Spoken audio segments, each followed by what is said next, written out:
பிரச்சனையே இங்கே தான் சார். பிரவீன்காந்த் அவர்கள் தனிப்பட்ட முறையில் சொல்லக்கூடிய விஷயம் என்னன்னா, எல்லாருக்கும் எல்லாம் கொடுக்கப்படும் விஜய்னால். அதிமுக உள்ள வர போகிறாங்க, அதுக்கு தான் இந்த பிரச்சனை, அது ஒரு மாய சக்தி உள்ளே வருது அப்படின்றாரு. காங்கிரஸ் போன அன்றைக்கே பேசியாச்சு, 2 அமைச்சரவை கொடுக்க போதா தகவல்களும் நமக்கு வந்துட்டு இருக்கு. அஃப்கோர்ஸ் அந்த 2 பேர் இன்னும் அவங்க கொடுக்கல, போய்கிட்டு இருக்கு. வழக்கமான தாமதம் காங்கிரஸ் பக்கத்தில் இருந்துட்டு பேச்சுக்கள் எழுந்தாலும் இன்னைக்கு விசிகாவில் இருந்து திரு ரவிக்குமார் போன்றவர்கள்லாம் அதிமுக ஆட்சியில் பங்கெடுக்கக்கூடாது, ஏன்னா அவரும் உங்களை போல ஆதரவு அளிக்கக்கூடியவர். அப்போது இந்த இடியாப்ப சிக்கல் தான் தள்ளி போய்கிட்டே இருக்கா. காங்கிரஸ் 2 பேர் மினிஸ்டர் ஆவதற்கும் சரி, இவர்களுக்கு இலாக்கா ஒதுக்குவதும் சரி, மிச்ச அமைச்சர்கள் பதவியேற்பதும் சரி, இதுக்கெல்லாம் காரணம் பின்னாடி எங்கன்னு பார்த்தா இன்னா அவுட்டா அந்த அவர் சொன்ன அந்த மாய சக்தி சண்முகம் வேலுமணி தலைமையில் ஆதரித்த அந்த அதிமுக உள்ள வராங்களா இல்லையா சார்? அது என்னன்னு தெரியல. நீங்கள் மாய சக்தினா எனக்கு புரியல. அவர் தான் நேற்று நம்முடைய முன்னாள் முதல்வர் மாண்புயர் ஸ்டாலின் அவர்கள் ஒரு மாயாஜலம் நடந்ததாக சொன்னார், பார்த்து சொன்னார். உண்மைதான். என்னை பொறுத்தவரை ஒரு நாணயத்துக்கு 2 பக்கம் இருக்கு. அவர் சொன்னதையும் நான் ஏற்கிறேன், அது மாயாஜாலம் இல்லைங்கிறதையும் நான் ஏற்கிறேன். எப்படி நீங்க கேட்கலாம். அதாவது உண்மை என்பது வேறு, உண்மையான உண்மை என்பது வேறு. ரைட்டு. இப்போ உங்களை நான் கேட்குறேன், உலகத்தில் எத்தனை மடங்கு நீர் இருக்குது, எத்தனை மடங்கு நிலம் இருக்குது சொல்லுவாங்க.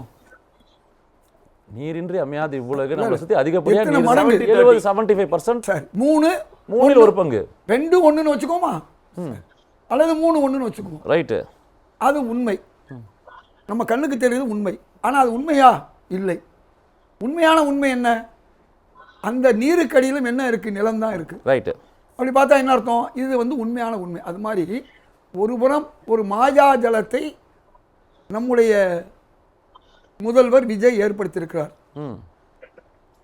மாயாஜலத்தை உருவாக்கியிருக்கார். ஏற்றுக்குவோம். மாயா சக்தின்னு சொல்ல வந்ததுக்கான நான் சொல்ல வரேன். ரைட்டு. அப்போ நம்முடைய முதல்வர் அவர்கள் இந்த தீர்ப்பை முன்னாள் முதல்வர் ஸ்டாலின் அவர்கள் இந்த தீர்ப்பை ஏற்றுக்கிறேன்னு சொன்னவர்.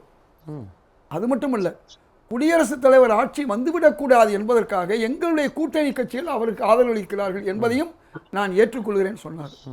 அதனால் இந்த ஒரு விஷயத்தில் தான் நீங்கள் மாயாஜலமா இல்லையாங்கிறது நம்ம காங்கிரஸ் நிலைப்பாடை பேசுவோம். எங்களுக்கு வேண்டாம், ஒட்டுமல்ல உறவும் இல்லை டிஎம்கேவோட நாங்கள் வெளியே வந்துட்டு, இப்போ மட்டும் இல்லை 2029 பாராளுமன்ற தேர்தலும் எங்களுக்கு கூட்டணி தான் சொல்லிட்டாரு இதயத்துல்லா. அஃப்கோர்ஸ் உங்களுக்கு நான் அதை நினைவுபடுத்த வேணும். ஸோ இந்த சிக்கல் காங்கிரஸ்னால் இருக்கிறதா? காங்கிரஸ்க்கு இதில் சிக்கல் இருக்கா? தாமதமாக அமைதினா first to call support for TVK. 2 விஷயம். தாமதம் ஒரு பெரிய பொருட்டல்ல. தேர்தல் 2 ஒரே நாளில் தான் கேரளாவுக்கும் தமிழ்நாட்டுக்கும் அறிவிச்சாங்க, நன்றாக தெரியும். இன்னைக்கு கூட கேரளாவுடைய முதல்வரை இன்னைக்கு தான் நாங்களே தேர்ந்தெடுத்தோம். ஒரு பெரிய 4 பேர் 5 பேர் போட்டி டெல்லி வரைக்கும் போச்சு, நம்ம பார்த்தோம். அது ரைட். பல மாநிலங்களில் நடந்தது. முதல்வர் விஜய் அவர்களுக்கு புதுசுன்னு சொல்லலாம், ஆனா புதுசல்ல. பெருந்தலைவர் காமராஜர் முதல்வர் ஆகும்போது அவருக்கு அது புதுசு, பேரறிஞர் அண்ணா முதல்வர் ஆகும்போது அவருக்கு அது புதுசு தான்.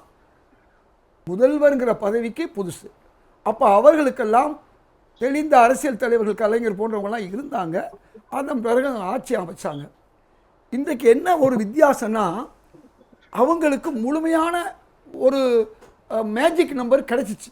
எம்ஜிஆருக்கு கிடைச்சிச்சு, காமராஜருக்கு கிடைச்சிச்சு, கலைஞருக்கு கிடைச்சிச்சு. ஆனால் இவருக்கு நம்பர் கிடைக்கிறதுல கொஞ்சம் தாமதம். இந்த தாமதம் தவிர இப்போ ஆட்சி தாமதமாக வந்தாலும் முதல்வராக ஆயிட்டாரு.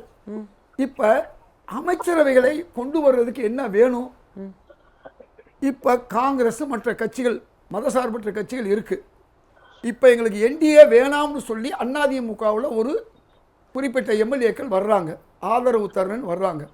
அவர்கள் நாங்கள் ஏற்க முடியாது, நீங்கள் வந்து என்டிஏலாம் சொல்ல முடியாது. ஏன்னா பல மாநிலங்களில் பல மகாராஷ்டிரா இருக்கட்டும், கர்நாடகாவாக இருக்கட்டும், எதிர் நின்றவர்கள்லாம் ஆட்சி அமைச்சது நம்ம பார்த்தோம். இதே அரங்கில் 2 மாதம் முன்னாடி மகாராஷ்டிராவில் என்ன பண்ணுறாங்க, பீகாரில் என்ன பண்ணுறாங்கன்னு கடுமையான குற்றச்சாட்டு பாஜக மீது வைத்ததே இதயத்துல்லா காங்கிரஸ். இன்னைக்கு சார் அவங்க வந்திருக்காங்க, நம்மளை நம்பி வந்திருக்காங்க, அகாமடேட் பண்ணுற இடத்துக்கு நகர்றோம், அது எக்ஸாம்பிளாகவே சொல்கிறோமே. நான் சொல்ல வந்தது வேறு, நீங்கள் சொல்கிறது வேறு. அது கட்சி மாறுவது அல்லது அவர்களை விலைக்கு வாங்குவது, எடுப்பது, இது அப்படி இல்லை.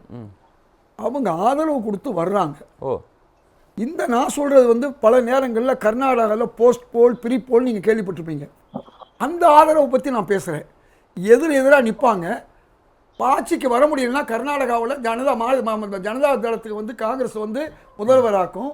அதே மாதிரி ஆட்சியை பிடிக்கணும், பாஜக வரக்கூடாதுங்கிற அந்த கொள்கையின் அடிப்படையில் பல ஊர்களில் நடந்த விஷயம். சார், அரவிந்த் கெஜ்ரிவால் உங்களுக்கு தெரியும் 3 முறை முதல்வராக இருந்தார். முதல்ல அவருக்கு நடந்தது என்ன?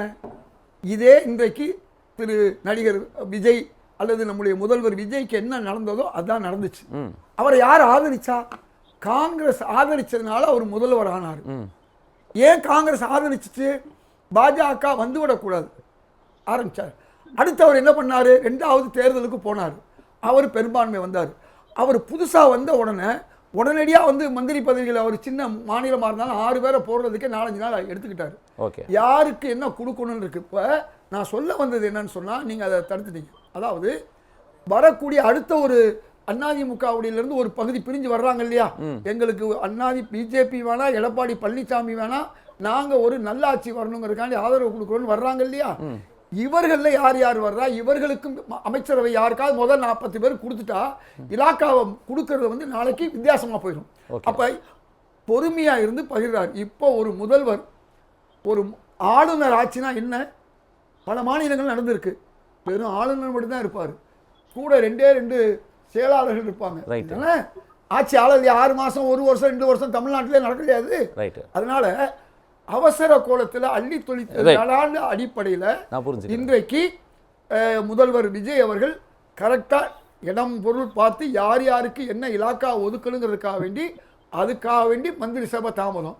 இன்னைக்கு நான் ஒரு உதாரணமாக சொன்னேன், கேரளாவில் இப்போ தான் முதல்வரே பதவி இருக்கிறாரு. அங்கே ஒரு அந்த கிரிட்டிசிசம் காங்கிரஸ் ஆளுகின்ற இல்ல காங்கிரஸ் வெற்றி பெறுகின்ற எல்லா மாநிலத்திலும் வைக்கக்கூடிய வாதமா தான் இருக்கு. பல தருணங்கள் நான் இப்ப கெஜ்ரிவாலையும் சொன்னேன், காங்கிரஸையும் சொல்லியிருக்கேன். ஆட்சிக்கு வந்த பொழுது அவருக்கு சில நாள் அவகாசம் எடுத்து அதையும் சொன்னேன். எங்கெல்லாம் கூட்டணி, உங்களுக்கு பாண்டிச்சேரி தெரியுமா? உங்களுக்கு கடந்த முறை எங்கசாமி அவர்களுக்கும் பாஜகவுக்கு எவ்வளவு நாள் தகராறு நடந்து எந்தெந்த இலாக்கா பிரிச்சு அவங்க 5 வருஷத்தை கடத்தலையா? அதனால நன்றி. நீங்க வந்து ஒரு புது ஆள்னு பார்க்க வேணாம்.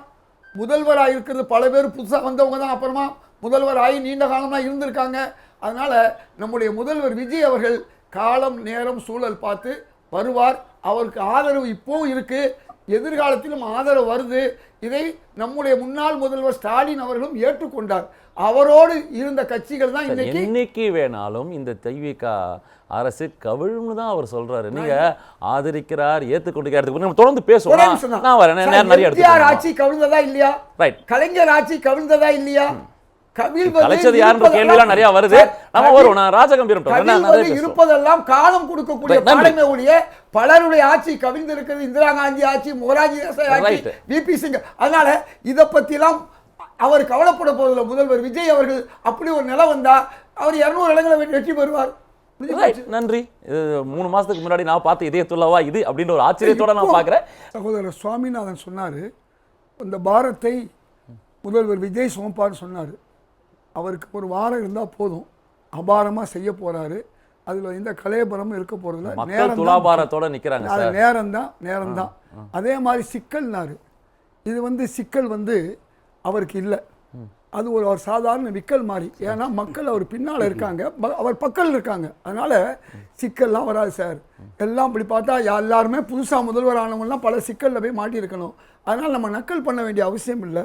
3வது விஷயம் வந்து கொரோனாங்கிறது சபாநாயகர் ஏற்றுக்கொள்ளணும், எந்த கட்சி கொடுத்தாலும்.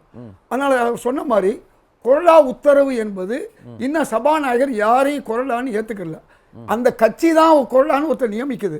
அதனால கொரோனா வந்து யார் என்பது சபாநாயகருடைய இது நிச்சயம்னு பார்ப்போம். அதனால பிரச்சனை அங்கே இல்லை.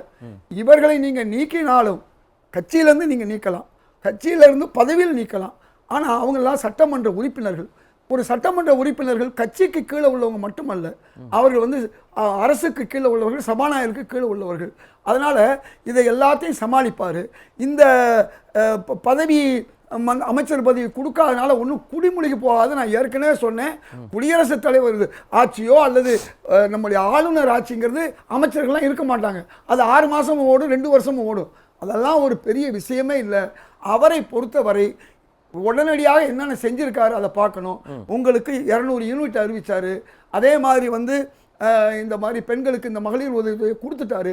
திமுக என்ன செஞ்சிச்சோ அதை இன்னும் கூடுதலாக செய்கிறார். அதனால தான் அவர் குதிரை வேகங்கிறார். புரியுதா உங்களுக்கு?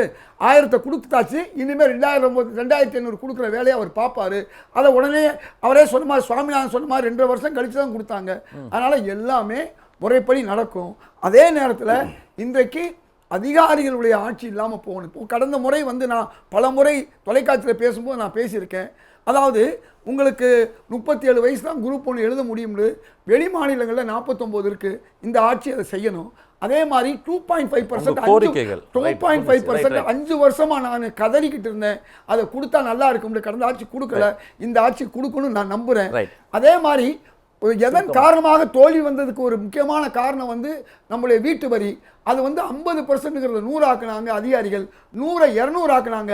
அதை ஒரு ஒட்டுமொத்தமாக ஒரு 25% சென்னை மக்கள் துறை, நீங்க உங்க கோரிக்கைகள் அனைத்துமே துறை சார்ந்த அமைச்சர்களை நியமித்த பின்பு அவர்களிடம் செய்வார்னு சொல்ல வர்றேன். அதாவது பட்டா வழங்கி பனையூர், அவர் இருக்க பனையூர் சோழிங்கநல்லூர்ல கூட பட்டாவை மக்களுக்கு வழங்கி அந்த பட்டாவை ரத்து பண்ணி அரசு சொத்துன்னு சொன்னதும் அதிகாரிகள் செஞ்சாங்க அவங்களுடைய நன்மைக்கு. அதையும் இவர் மாற்றுவார். ஏன்னா பல விஷயங்களை திராவிட முன்னேற்ற கழக தலைவர் அருமையாக செஞ்சார், அன்றைய முதல்வர் ஸ்டாலின் அவர்கள். ஆனால் அதிகாரிகள் செய்த பல தவறு அவருக்கு சில பின்னடைவை தந்தது. அதில் ஒன்று தான் 50 விழுக்காடு தான் ஏற்றணும்னு முதல்வர் சொன்னார். அன்றைய முதல்வர் 100 ஆக்குனாங்க, 100 200 ஆக்குனாங்க. அது ஒவ்வொரு பாராளுமன்ற தேர்தலையும் 1 லட்சம் வாக்கு திமுக இழந்ததை போய் நான் அமைச்சர் நேருகிட்ட எடுத்து சொன்னேன். இதெல்லாம் எதுக்கு சொல்ல வரேன்னா, அதிகாரிகள் ஆட்சி மட்டும் இல்லாமல் முதல்வர் விஜய் பார்த்துக் கொள்ள வேண்டும் என்பதா இந்த நேரத்தில் அவருக்கும் வெகு சீக்கிரமாக அமைச்சர்கள் அமைக்கப்பட வேண்டும்.